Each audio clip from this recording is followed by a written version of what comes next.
Hey everybody, it's Tom Barnes and the Chicago scene with Mesh and Bone. What is Mesh and Bone and why do they have an RV? We're going to find out from founder Scott, who basically traveled the world trying spirits from all over different countries, bringing them right here to the United States, specifically here in Chicago. You can see these spirits at certain stores in the city. He's going to tell you all about it and the story of how it all happened now for the Chicago scene. So let's go and say hi to Scott.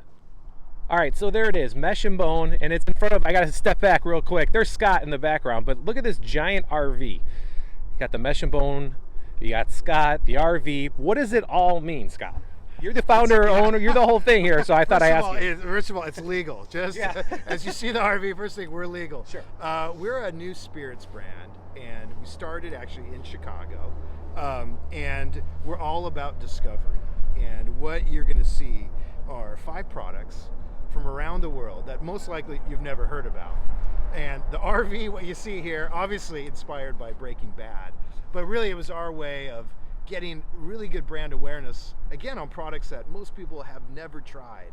And so for us, it's really exciting to come out with a kind of a discovery brand. And as a discovery brand, it's something that you kind of almost, fell into by just traveling the world and trying different spirits throughout your travels and figuring out, like, how can I get this stuff back at home in the States, right? That's exactly right. I used to work actually down in Oak Brook here for a product called Sharpie, the marker. Oh, yeah. And Sharpie is actually, and Sharpie with other brands, they're all around the world. And so the company sent me, to many, many different countries. And I got to live, for example, in Mexico, Japan, France, and I just drank what the locals drank.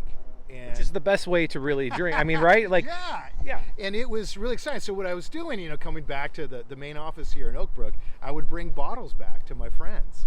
And they were like, what is this stuff? Can you bring more of it? And, I had to kind of go the legal route. And so I'd make a company to introduce people to these drinks, because the insight was you couldn't find them here. You had to go to maybe specialty stores.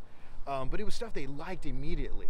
And I think the stories behind them were fascinating. And so I wanted to create a brand to kind of help people learn about what's out there. So that's what Mesh and Bone is, and you brought a couple products here to just kind of give us a example, right? So what do we have going on here? That's right. So this is a French style cider, right? It's called Cider et pomme et poire, which is really fancy for apple and pear cider. Oh, okay. But you wouldn't know that a third of France, basically the north and northwest, drink cider, in addition to wine, of course. But it's different from kind of a lot of your American hard ciders. First of all, there's no added sugar, and it drinks more like a champagne, and it's the way that they make it. It's a second fermentation. It's really a beautiful product, and they have it with food. And so here you have kind of another version of it.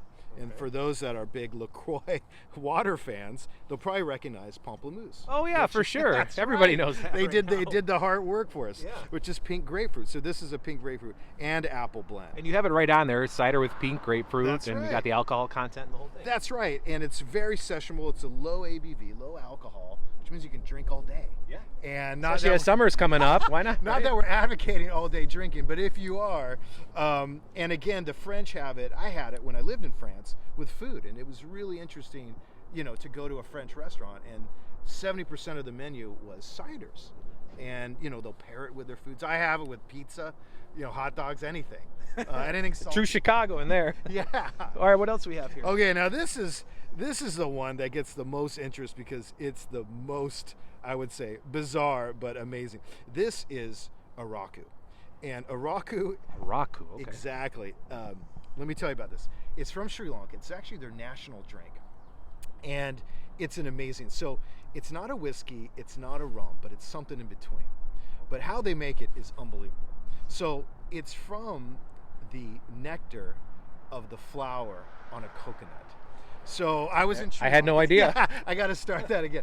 So these guys will climb these trees with a piece of rope and a machete and a bucket. And I didn't know the coconut trees had flowers, but there's a long flower, kind of like in a pea pod shape, about this big. And they'll cut it from the bottom. They massage the leaves, and out comes this kind of white juice. And it's already fermented.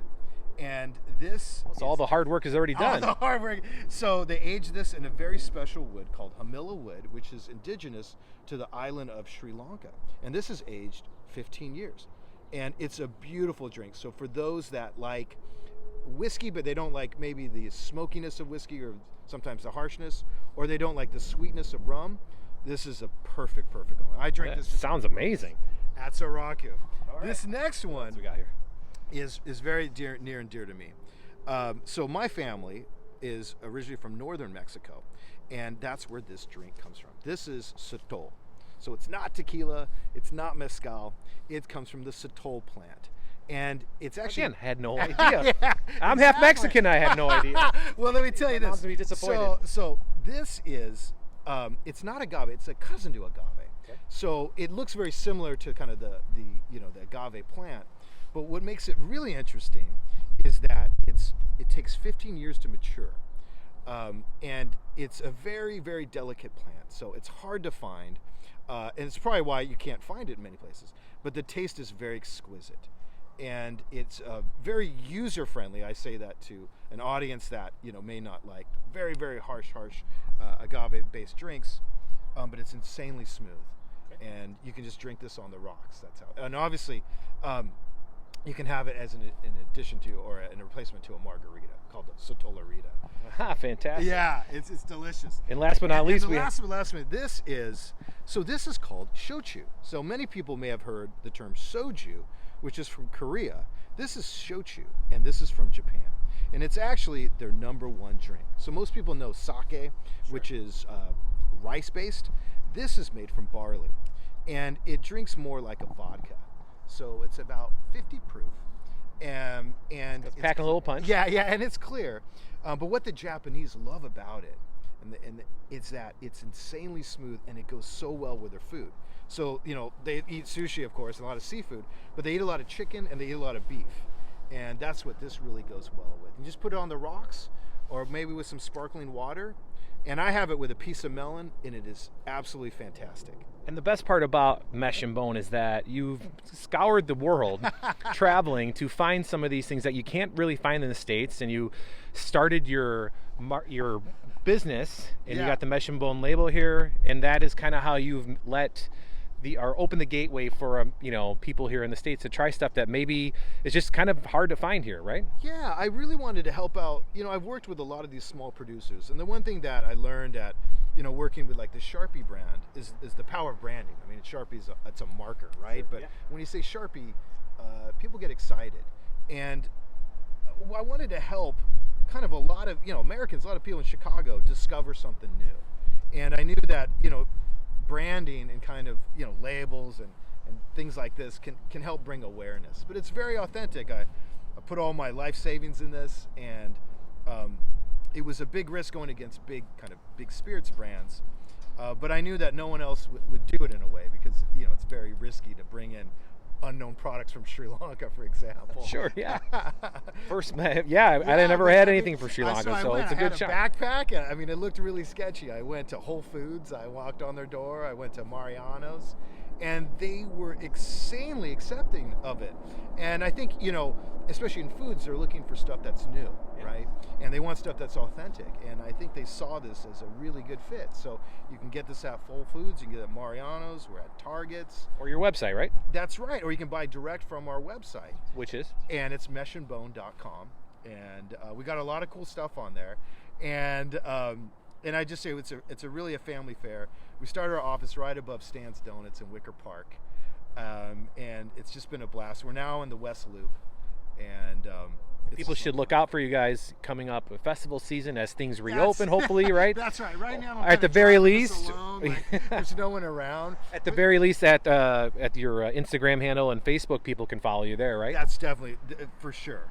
And we're going to be, as things start to open up, you're going to see this, sketchy RV roaming around, and but we're really happy to share it. Well, thank you for taking the time to show me the RV and definitely these drinks. These are awesome, and I can't wait to try some of the more exotic ones, especially the Sri Lanka drink. Oh, yeah. Right?